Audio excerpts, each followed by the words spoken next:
One of the themes of 19th century romantic art was the world and the spirit, experiences that go beyond or below our conscious control.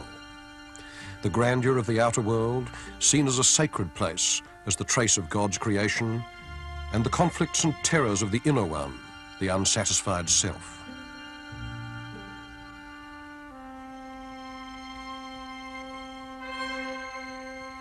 The search for these precarious images of man and nature was one of the great projects that the 19th century bequeathed to modernism.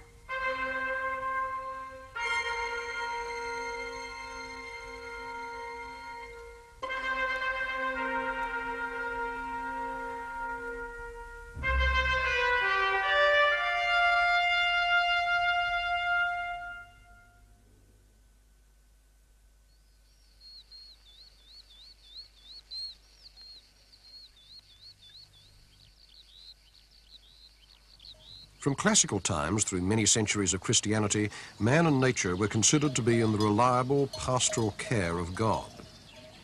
But in the 19th century, God died, and artists weren't feeling too well either. Strangely enough, it was in this idyllic landscape that one great painter, in his last years before suicide, was to express his own sense of isolation in the world. This is the lunatic asylum at Saint-Rémy-de-Provence in the south of France, near Arles. For a year and 8 days, from May 1889 to May 1890, Vincent van Gogh was under treatment here. Just what his illness was, nobody to this day is quite sure. The one aspect of its symptoms that everybody knows about was that he cut off his earlobe and gave it to a prostitute in Arles. He suffered, as they say, from manic depression, which is an opaque way of skirting an issue that we still don't understand. Though you continually hear terrible cries and howls like beasts in a menagerie, in spite of that, people get to know each other very well and help each other when their attacks come on. When I'm working in the garden, they all come to look, and I assure you they have more discretion and good manners to leave me alone than the good people of the town of Arles. The garden and the asylum look much as they did in Van Gogh's time. Even his irises are still there. There are people who love nature even though they are cracked or ill. Those are the painters. Then there are those who like what is made by men's hands, and these even go so far as to like pictures. Though here there are some patients very seriously ill, the fear and horror of madness that I used to have is already much lessened. He suffered from agonizing fits of paranoia and a kind of paralysis of the will accompanied by hallucinations during which he couldn't work at all. And these were separated by long, clear months during which he could and did, which were in turn punctuated by the most extraordinary moments of visionary insight. At such moments, everything he saw was swept up in a current of energy. Everything he sees is made from the same plasma. The moon comes out of eclipse, the stars blaze, the sky heaves like the ocean, and the cypresses move with it.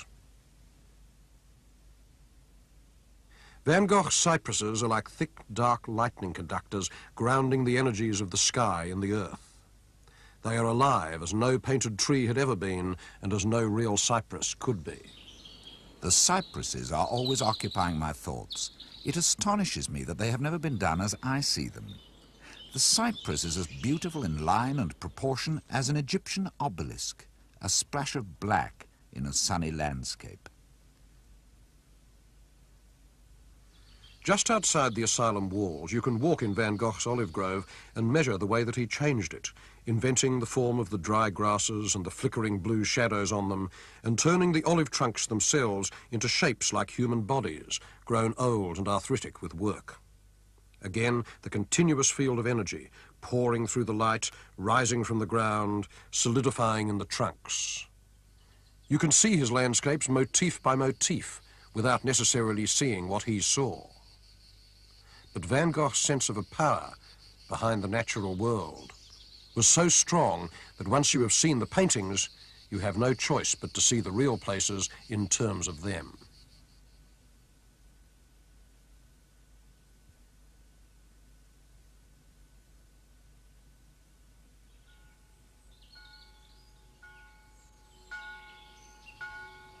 Another artist might have found these landscapes of twisted grey limestone formless, unpaintable. What Van Gogh found in them was a perfect unity between the shapes of those strangely distorted rocks, their fierce plasticity, and the details within them, the grain of the rock, how it's scooped and veined, how it resembles the grain of old olive roots, silvery grey too, how the flower shape is echoed in the close detail, and how both accord with the sharp linear strokes of his brush.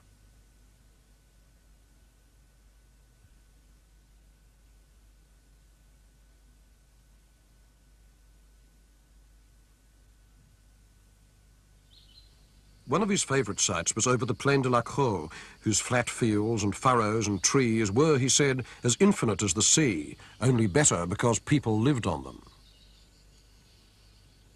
To draw them, he used an amazing range of notation, every shape suggested by a different dot or stroke or squiggle, everything seen, nothing generalised about.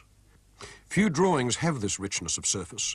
It feels as though the life of the landscape is bursting through the paper, so that the brown ink becomes almost as eloquent as the colour in his paintings.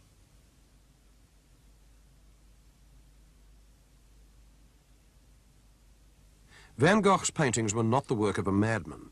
They were done by an ecstatic who was also a great formal artist. Today, the doctors would give him lithium and tranquilizers, and we wouldn't have the paintings, perhaps. We don't know. For Van Gogh confronted the world with a kind of insecure joy. Nature was to him both exquisite and terrible. It consoled him, but it was his judge. It was the fingerprint of God, but the finger was always pointed at him. Sometimes the eye of God was, too, the yellow disk of the sun, huge and merciless, the emblem of Apollo. What Van Gogh called the gravity of great sunlight effects filled his work not only with a flood of colour, but also with a symbolism that one can only call religious, the idea that human life is lived beneath an immense exterior will, and that work, like sowing and reaping, is not simply work, but an allegory of life and death. I saw in this reaper, a vague figure struggling like a devil in great heat to finish his task, I saw then in it the image of death, in the sense that humanity would be the wheat one reaps. So it is, if you like, the opposite of the sower I had tried before. I find it strange that I saw like this through the iron bars of a cell. Such things did not come by chance. Van Gogh knew what he was looking for when he came south, and of course he found it, bringing the high spiritual ambitions of a northern romantic from Holland into a landscape of the senses. He went there, he wrote, "Because not only in Africa, but from Arles onward, you are bound to find beautiful contrasts of red and green, of blue and orange, of sulphur and lilac. And all true colourists must come to this, must admit that there is another kind of colour than that of the north." There was, and he fixed it, as no artist has done before or since. Van Gogh was 37 when he shot himself, but in the last 4 years of his life, he'd changed the history of art. The freedom of modernist colour, the way that emotions are worked upon directly by optical means, was one of his legacies, as it was Gauguin's too. But Van Gogh had taken this even further than Gauguin, because he had opened up the modernist syntax to pity and terror, as well as to formal research and pleasure. He was the hinge upon which 19th century Romanticism turned into 20th century Expressionism. And as he lay dying, another artist, 10 years younger and many hundreds of miles to the north, was preparing to take this process a step further. In Van Gogh's work, you can see the self scratching to be let out. But in Edvard Munch's, the self is out. And if that bony Norwegian face which he scrutinized and painted for 70 years, starting like a young pastor and going through the stages of bohemia and middle age to finish like a paranoid old Viking, if that face still haunts us, it is because Munch was the first modern painter to explore the idea of the self as a battleground. 25 years ago, there was not a general agreement about Munch's greatness. Many people who should have known better kept on thinking of him as a sort of gaunt, psychotic troll whose obsessive self-inspection didn't make much sense below the Arctic Circle. But today he seems in every way as universal an artist as Ibsen or Strindberg. He was almost literally raised in the family sick room in a dreadful atmosphere of whispers, silences, vomit and carbolic acid. Disease and insanity were the black angels on guard at my cradle. In my childhood, I felt always that I was treated in an unjust way, without a mother, sick, and with threatened punishment in hell hanging over my head. A great deal of Munch's creative life was spent exorcising the demons of childhood. The sick room, the praying faces, the small twisting hands of anxious women, the terrible apprehension that went with Munch's use of illness as a central metaphor of visionary insight, these surface in the paintings over and over again.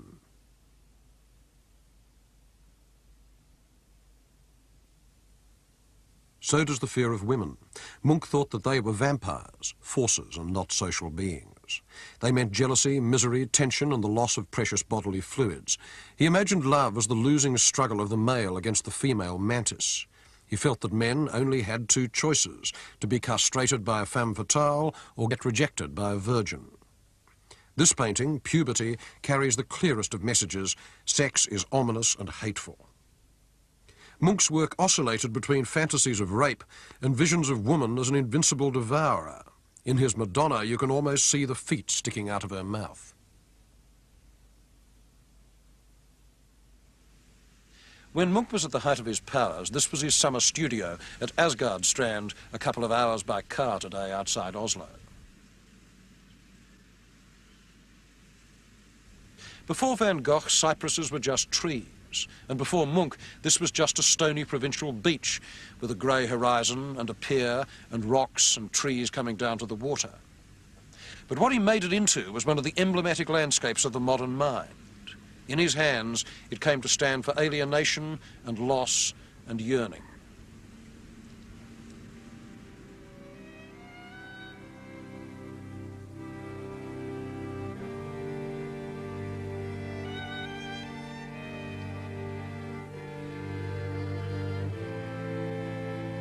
My whole life has been spent walking by the side of a bottomless chasm, jumping from stone to stone. Sometimes I try to leave my narrow path and join the swirling mainstream of life, but I always find myself drawn inexorably back towards the chasm's edge, and there I shall walk until the day I finally fall into the abyss. For as long as I can remember, I have suffered from a deep feeling of anxiety which I have tried to express in my art.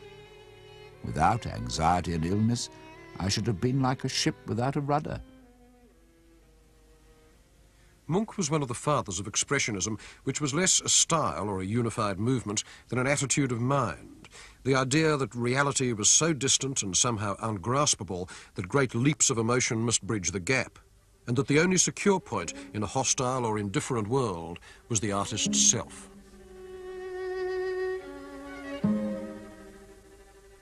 Munch's sense of estrangement in the crowd filled his images of the city. I can see behind everyone's masks. Peacefully smiling faces, pale corpses who endlessly wend their tortuous way down the road that leads to the grave.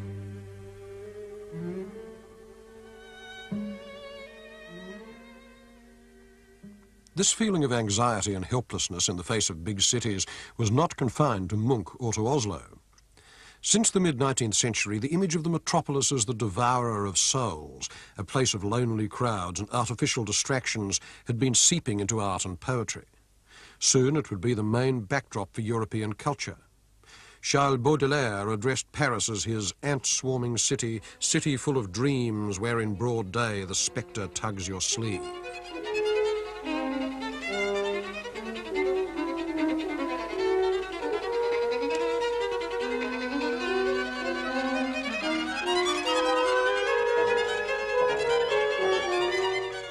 From the crowded boulevards and cafes of Paris, a peculiarly ironic view of life was emerging, based on disposable style, dandiest display, fleeting encounters. The grimy eddies of social mixture replaced the ordered pyramid of rural France, and they found their painter in Henri de Toulouse-Lautrec. In Lautrec's scenes of low life at the Moulin Rouge, the face literally becomes the mask.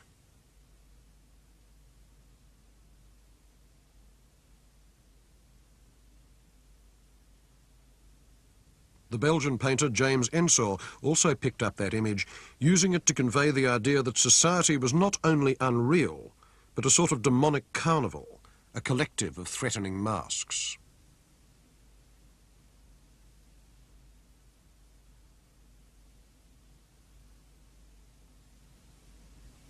Art is less spontaneous than we think, and there is no such thing as serious art without a formal language. But the question was, where did one go for the language of extreme emotion, the human shapes of loss and fright? Actors? Medical textbooks? Where?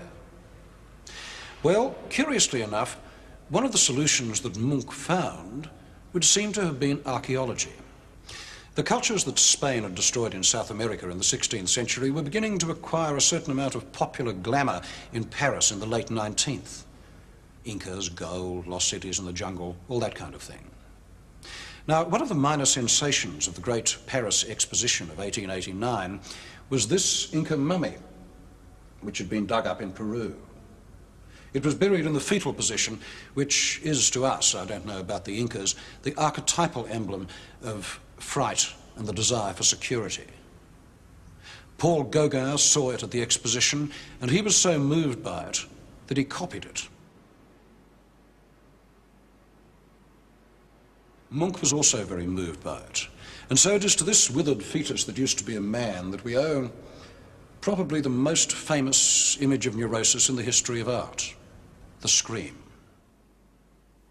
I stopped and leaned against the railing, half dead with fatigue. Over the grey-blue fjord, the clouds hung, red as blood and tongues of flame. Alone and trembling with fear, I experienced nature's great scream.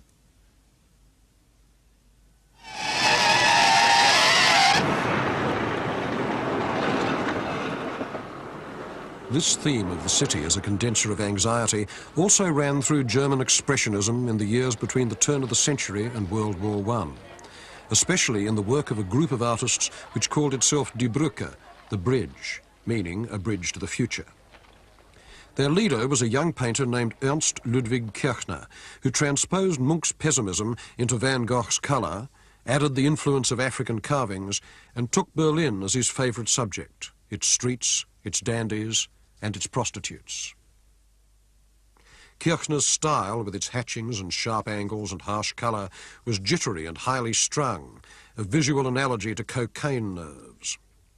It was also rooted in a specifically German past, German Gothic without the religious content, full of skinny, unrepentant Mary Magdalens.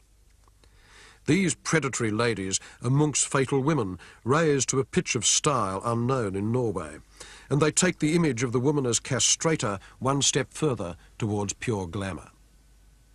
Wenn ich meine Spesen nenne vor dem ewigen Gericht, fragt sich, ob ich dann noch brenne, vielleicht brenne ich auch nicht. Fragt sich, ob ich dann noch brenne, vielleicht brenne ich auch nicht. Wenn ich meine Spesen nenne vor dem ewigen Gericht, Corazon schlägt, wie gesagt, das ist erst morgen. Morgen, das sind keine Sorgen. Morgen interessiert mich nicht. Und mit morgen kann ich.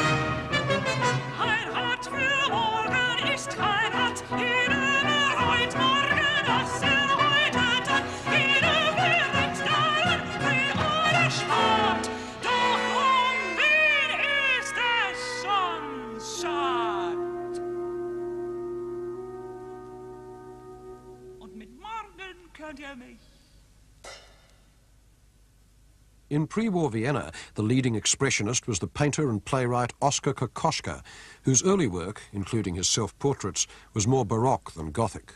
High-strung, elaborate, switching between elation and misery.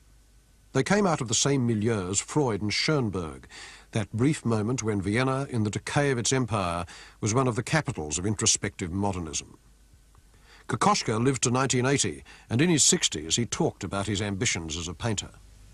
Life is so short, and I want to squeeze every bit out of life. Like to live in the light, to live under the sun. It's such a great gift. We forget it today.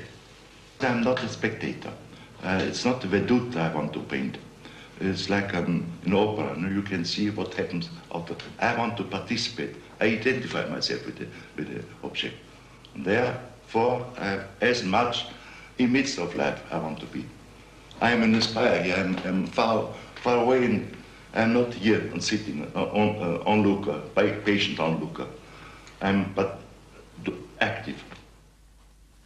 The landscape is not so much different for me from a face. I wander in a face, I wander in a landscape. I'm a wanderer. I can't stay stiff and admire. I have to do something. I have to mix it up with myself. In the twisting hands and strained faces of Kokoschka's portraits, the artist becomes the sitter's accomplice, not by giving him or her a socially useful mask, but by admitting a shared neurosis, a kind of mutual outsidership.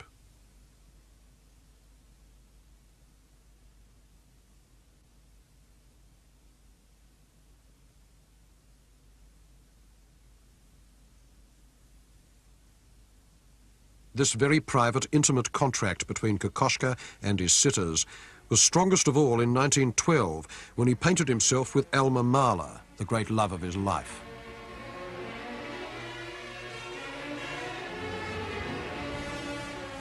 His affair with Mahler's widow also inspired Kokoschka to paint what is still the key image of expressionist love, the Tempest. The two lovers whirled along in a cockleshell of a boat, not on the sea, but in space. The shapes turbulent and broken, all highlight and darkness, the air, the lovers' bodies, and the boat caught up in the same ecstatic dislocation of form.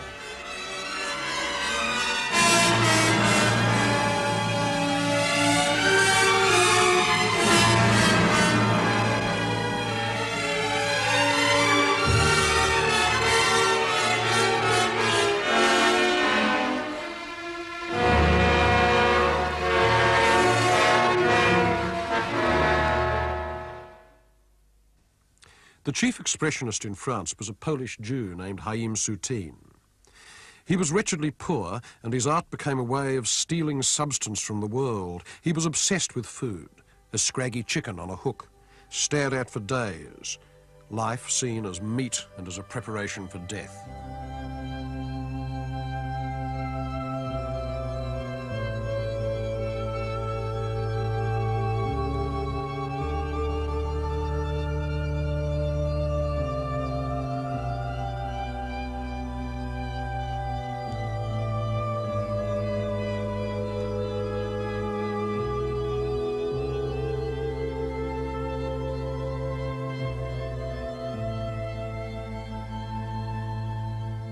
Soutine could give the carcass of an ox the pathos of a crucifixion.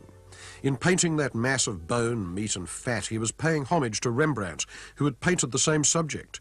But Soutine gave it an even more intense carnality, as though the thick paint itself were also a paste of meat smeared on the canvas.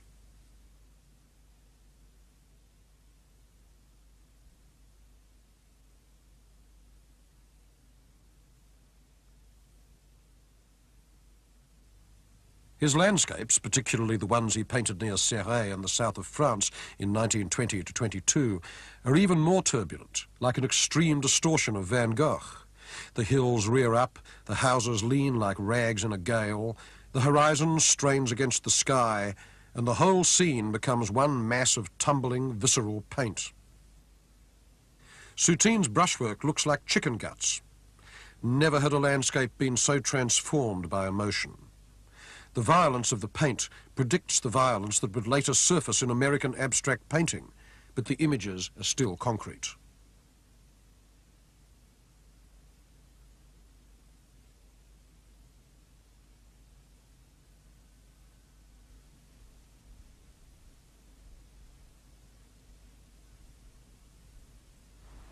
After the Second World War, the English painter Francis Bacon took up Soutine's theme of the dismembered carcass to set forth his own vision of a cannibal's world from which all moral relationships had been erased. I have tried to be as realistic in my way as I can be. After all, you only have to think about life, or have experienced it in any way, or think about the meat on your plate, to think how disturbing what is called reality is. And we are nearly, everybody lives their life screened from it. And if my pictures seem to give over a kind of sense of violence or mortality, it's only in my attempt to be as realistic as I can. Mind you, when you talk about realism, I can only paint for myself. I don't paint for anybody else but for myself, because you can't. You try to bring the thing back onto your own nervous system in its most poignant form. In Bacon, the ideal body of classical art is dismissed. The nude becomes a two-legged animal with addictions.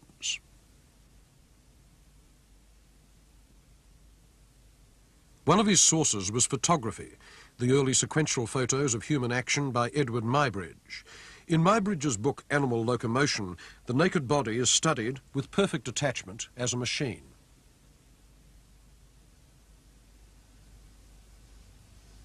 Muybridge are just raw statements of movement. Because every way that a person moves, stands, moves their arms or anything else has not only its movement, but, you may say, all the implications of that movement as well. In Bacon's paintings, all sexuality is turned into violence, a sort of dog-like grappling in closed rooms whose furnishings you can't identify. The bed suggests a cage or an operating table. The walls and floor are the colour of bad motels. Yet the fragments of a tradition lurk behind the images, and one of Bacon's obsessive emblems was Velasquez's portrait of Pope Innocent X. I was particularly obsessed by Velasquez's painting of the Pope, and I was at the same time very interested by Eisenstein's photograph in Potemkin of the nurse. And I made a combination, which I think has been very unsuccessful, of the Pope screaming in the way that the nurse. Now the scream was not to do with expressionism, because I'm not expressionistic. I have nothing to express. I was absorbed by the idea of the colour of the mouth, the teeth, the saliva, you may say the beautiful red and purples of the interior, rather of the mouth, rather like Monet was obsessed by haystacks and the light falling on them from hour to hour.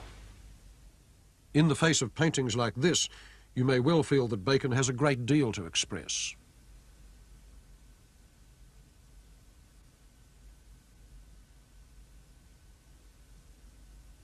The other important painter of the disquieting human figure in the 50s was a Dutchman who had emigrated to America, Willem de Kooning. His paintings of women came partly out of American ads, the white smiles and big dominating glamour girls in the lush pop landscape of America's post-war boom, Marilyn with shark teeth. Hey, Susie Q, what's cooking with you? Your teeth look whiter than new. My teeth aren't new, but my toothpaste is new Pepsodent. Get with it, kids. New package, new flavor, new formula, too, means brighter smiles for me and you. You'll wonder where the yellow went when you brush your teeth with Pepsodent. Got the message? Like Kirchner's and Munch's, de Kooning's women are about anxiety. They take the expressionist fear of the fatal woman to an almost comic extreme. Squat, broad, overwhelming and primitive, glimpsed but not analysed, the sex goddess changes into a fiercer and older kind of idol. It also was like some kind of glimpse, like meeting one of those ladies. So when people say they're not really figures, but they're landscapes, that's true to a certain extent. But they were figures to me. They were figures maybe in a landscape, or I don't know where exactly. Not here, not there, but somewhere. I don't think that I'm really expressing the world around me.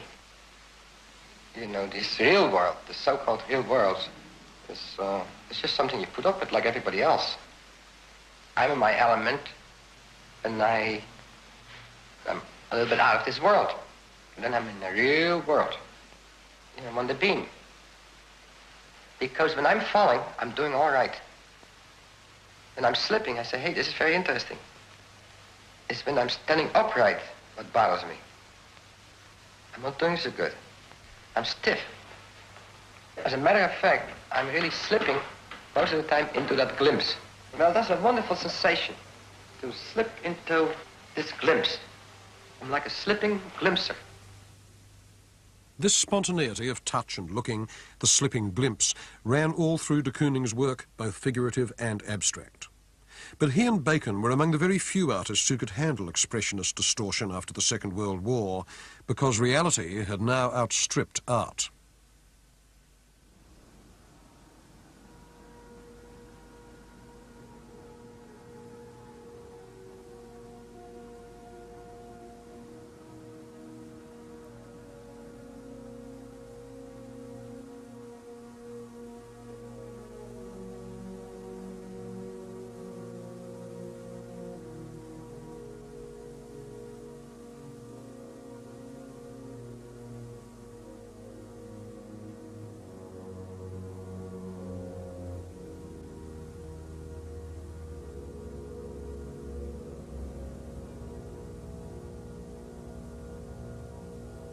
By the end of the war, the entire world knew what had been done in the death camps of Nazi Germany, and there was no testimony that art could give that could rival the evidence of the photograph. Today, places like Dachau are their own monuments, but any distortion of the human body that an artist might make after 1945 was going to have to bear comparison with what the Nazis had done to real bodies. And very few expressionist paintings could stand this strain. Here, photography was enough. Anything else would have seemed gratuitous.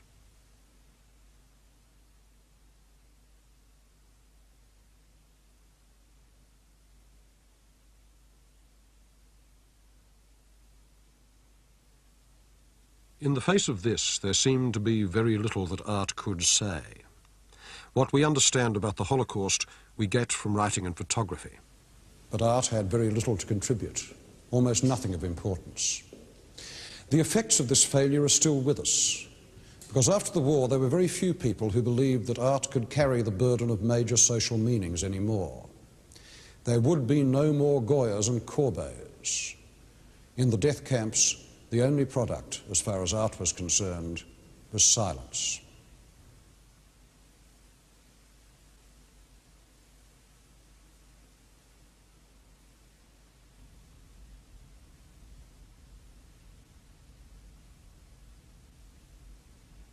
Beside these horrors, there were only two sources of uncontaminated images open to art. One was complete abstraction, the other was the natural world, and artists had been combining and recombining these for 30 years.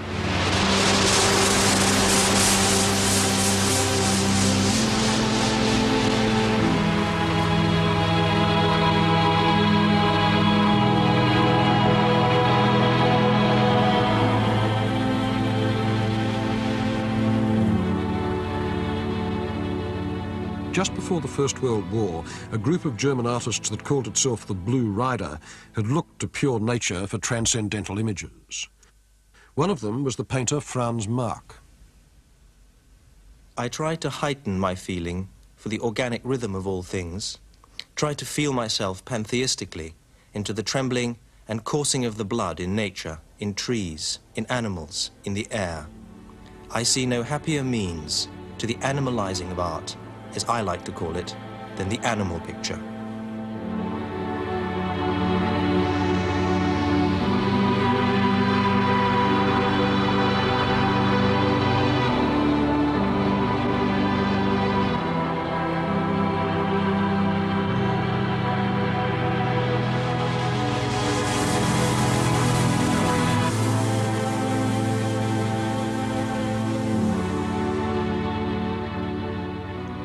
Very early in life, I already found man ugly, and animals seemed to me cleaner and more beautiful. But even in them, I discovered much that was unacceptable and ugly, so that my art instinctively, and out of inner compulsion, became increasingly schematic and abstract. Marc wrote that from the trenches in 1915. By then, he believed that abstraction was the only route to spiritual knowledge, and certainly it seems to have had a prophetic quality for him. In 1914, he painted this image called Forms in Battle. 2 years later, at the age of 36, he was killed at the Battle of Verdun.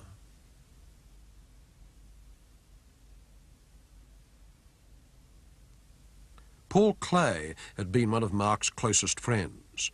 He survived the war and went on to teach at the Bauhaus, and for another 20 years he would produce some of the most exquisite visions of nature in modern art. Small, witty, delicate and mysterious, his idea of the natural world was like the image in this watercolour, the open book, page after page opening backwards into the centre, disclosing another world of growth and form.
He loved to invent odd little hieroglyphs that signified unfamiliar corners of nature.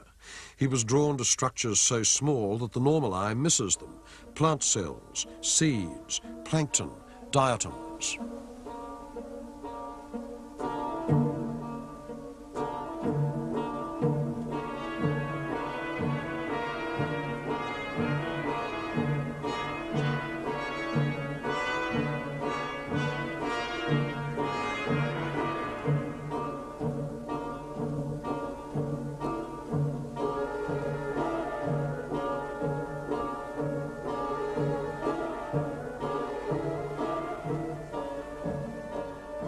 He loved whimsy and the grotesque, as long as they weren't too scary. Seeing a man with a barrel organ at a fair led to this watercolour entitled "Dance, You Monster, to My Soft Song." But for all its waywardness, Klee's imagination was connected to deep strands in German Romantic art, a vision of nature as sacramental, a gift of God, mysterious and benevolent. Hence his liking for subjects which had long been part of the Romantic repertoire. Icy mountains, for instance, with a stand of jagged pines. He used abstraction as a way of sharpening his perception of nature, and ours too.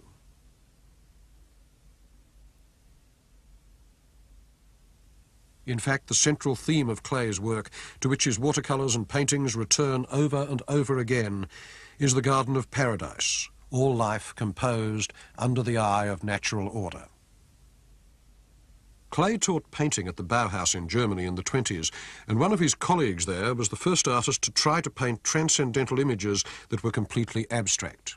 His name was Wassily Kandinsky. Kandinsky was Russian.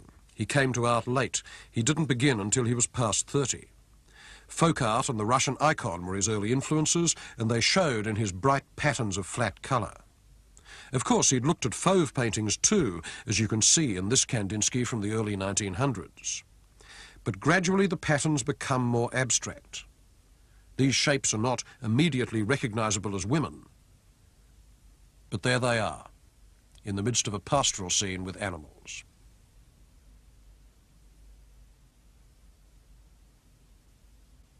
In the landscapes he painted at Murnau, near Munich in 1908, the forms are broader and freer, the colour more localised and specific. Colour directly influences the soul. Colour is the keyboard. The eyes are the hammers. The soul is the piano with many keys.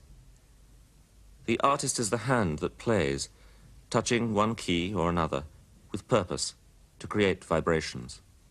So it follows that colour harmony must rest ultimately on intentional playing upon the human soul. This is one of the guiding principles of internal necessity.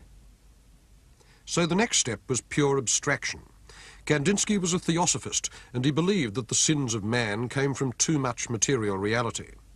He thought an age of the spirit was coming and was sure the right art for it would be totally abstract, ideal and immaterial.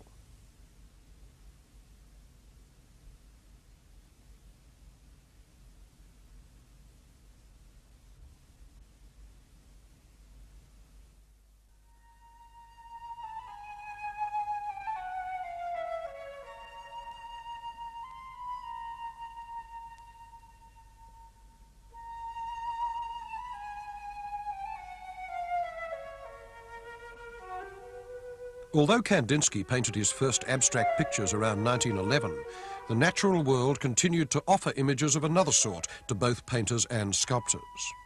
Some of the greatest images in modern art come from the tranquil assurance that however abstract you may get, there is no break between human culture and the natural order. And the high priest of this feeling was the son of a Carpathian peasant.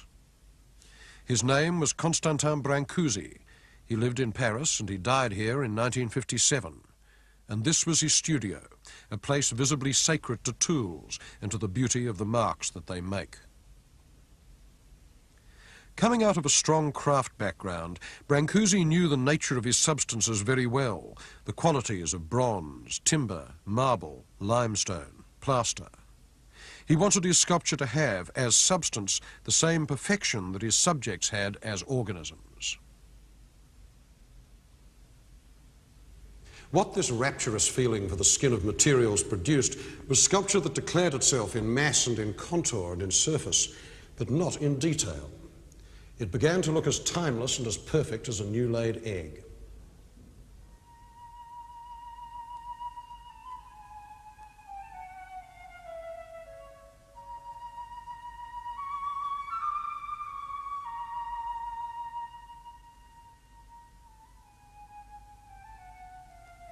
Brancusi wanted to find the most compressed form that still contained the subject. Not geometrical, always organic, like this stone fish, whose shape makes you see it slipping through layers of water. Or the minimum form repeated, as in his endless columns, composed of units that in theory could keep going up forever. In every piece, the tightest possible image.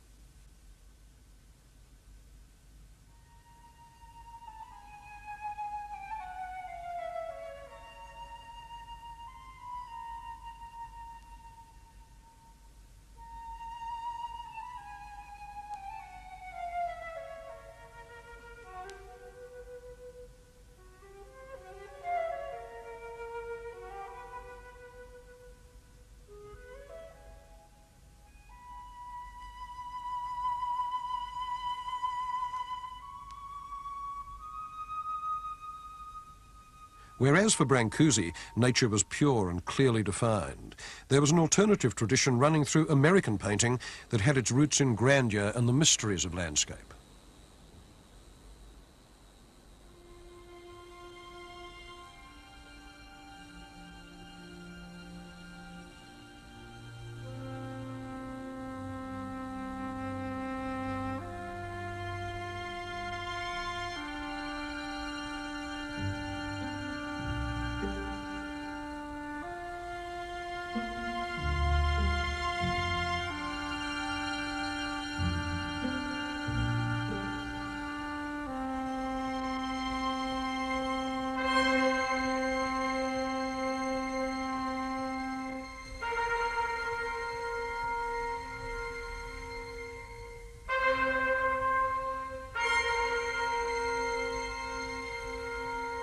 In the 19th century, the Grand Canyon of the Colorado River had come to typify what the American wilderness meant to artists. It represented the designs of God, his unedited manuscript.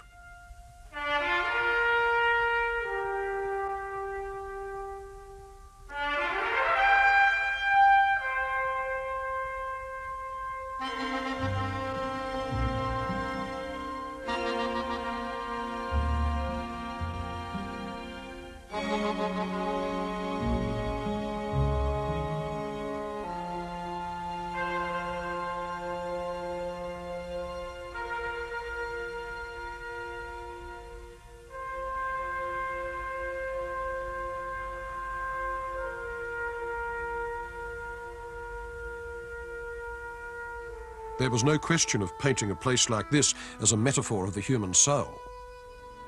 Human beings don't enter into it. No soul is that vast. To paint what you saw was enough. And this, I think, is the underlying reason why so much American romantic art from the 19th century to the mid-20th was less a description of the troubled self than a sustained homage to vastness and antiquity.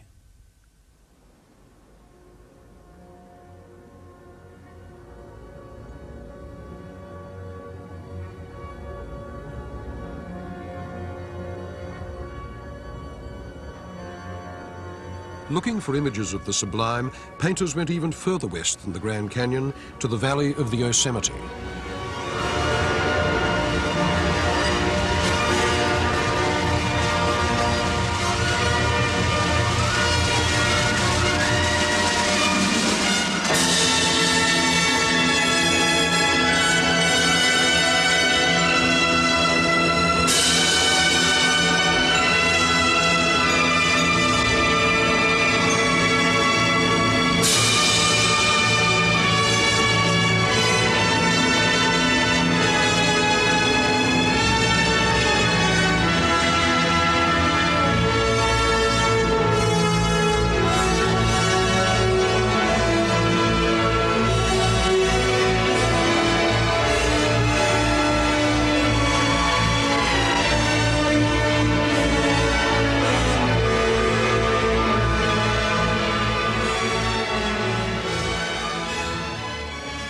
The feelings set off by such places had been described by Ralph Waldo Emerson. I become a transparent eyeball. I am nothing. I see all. The currents of the universal being circulate through me. I am part or parcel of God.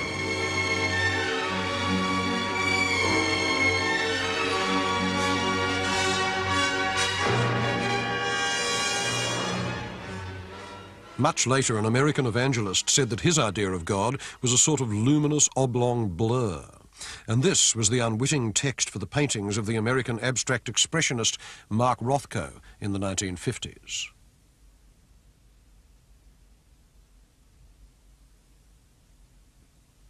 Rothko kept the format of landscape, the soft rectangles that can be read as sky and flat plain, sometimes with a bar like the horizon in between. But he gave the colour a kind of breathing intensity, and that, more than any reference to landscape as such, is what the paintings are about. They try to suggest that transcendence of Emerson's, but through light and colour alone. There wasn't much direct landscape imagery in abstract expressionism, and the general line was to deny that it was there at all, in case the paintings looked less radical and less abstract than they really were.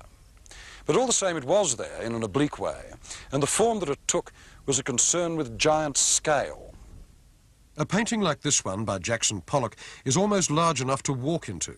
The space it suggests is not just an illusion, but a physical fact, at least in 2 dimensions. In it, the web of paint takes on a completely physical look like nature itself. The eye can't take it in all at once.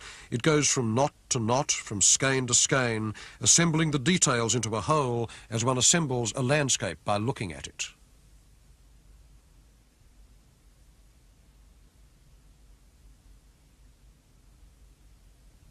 Now, abstract expressionism was less the creation of cowboys, but of New York Jews.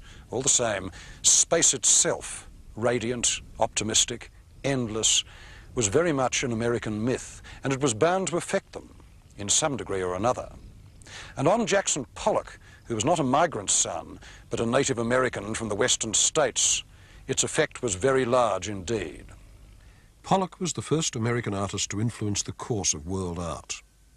For the last 10 years of his life, until he died in a car crash in 1956, he lived and worked on Long Island outside New York. My painting is direct. I usually paint on the floor. I enjoy working on a large canvas. I feel more at home, more at ease in a big area. Having the canvas on the floor, I feel nearer, more a part of the painting. This way I can walk around it, work from all four sides, and be in the painting, similar to the Indian sand painters of the West. Sometimes I use a brush, but often prefer using a stick. Sometimes I pour the paint straight out of the can. I like to use a dripping, fluid paint. A method of painting is the natural growth out of a need. I want to express my feelings rather than illustrate them. Pollock's drip technique used to be treated as a joke, as though he were out of control. But he wasn't. The drips of paint were spontaneous, but they fell just where he wanted them, building the surface into a web of skeins and subtle energies working across the whole canvas. Pollock once declared that he wanted to become nature. What did he mean? That he wanted to work parallel with its variety, its unpredictability, and above all, its vitality. He had a very light hand.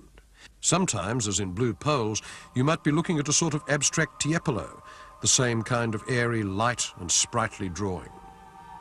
This nervous energy of Pollock's, expanding under strict control, seems to refute the picture of him as a rip-roaring wildcatter from Middle America. Only intelligence, allied to a deep sense of the natural world, can produce work like this.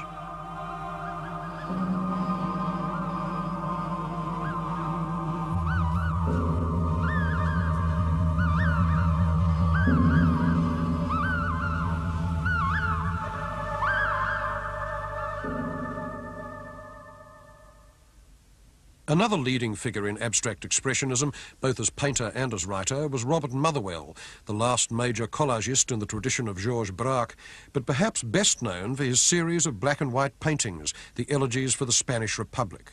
He has always preferred to keep direct imagery out of his work.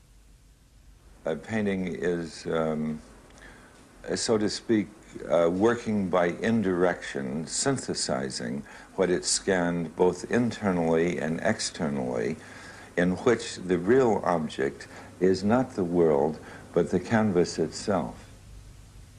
I always loved that title of Max Ernst on one of his pictures, The Blind Swimmer. I think in a way we all worked as blind swimmers, as quite good swimmers, but quite blind.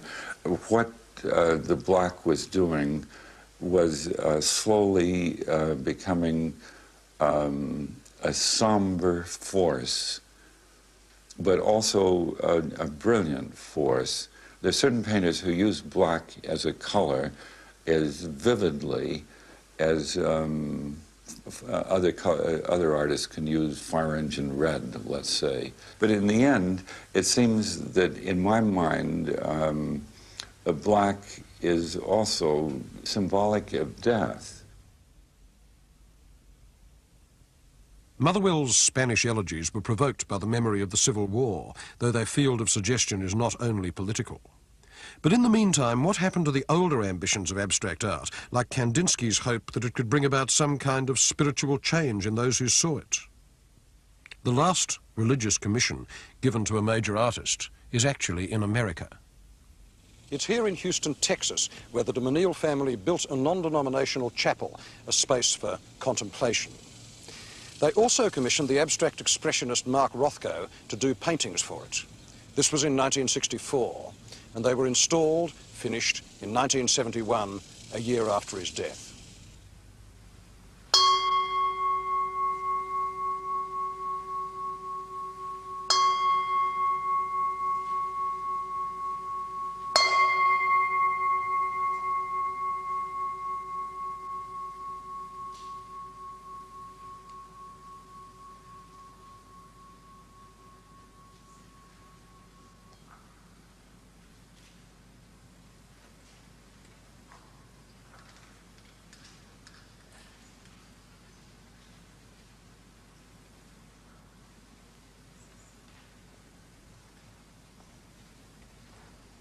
In this chapel, Rothko, who was soon to commit suicide, took to its ultimate extreme the idea that colour, in this case a very narrow range of colours from dark plummy red through violet to black, could carry the whole load of a spiritual experience. This is truly the last silence of Romanticism.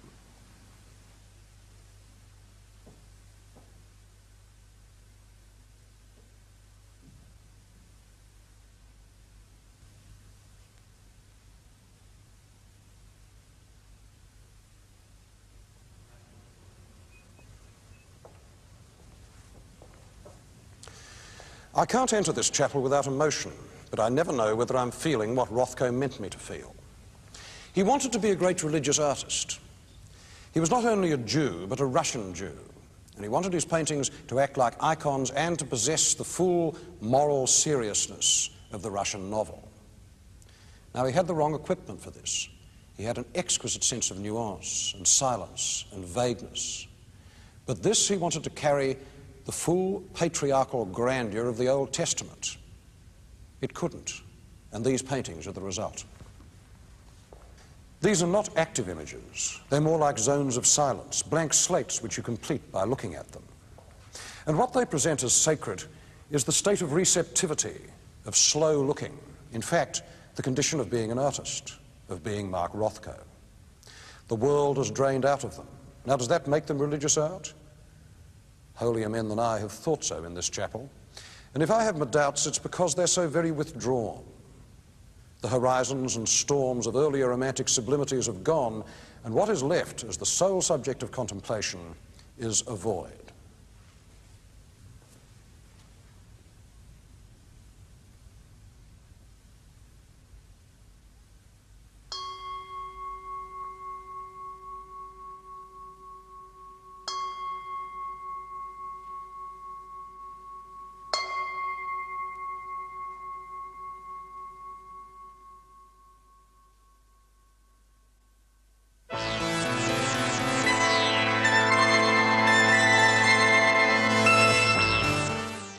Stay with us, there's another chance to catch tonight's matchup of minds in all new Only Connect next.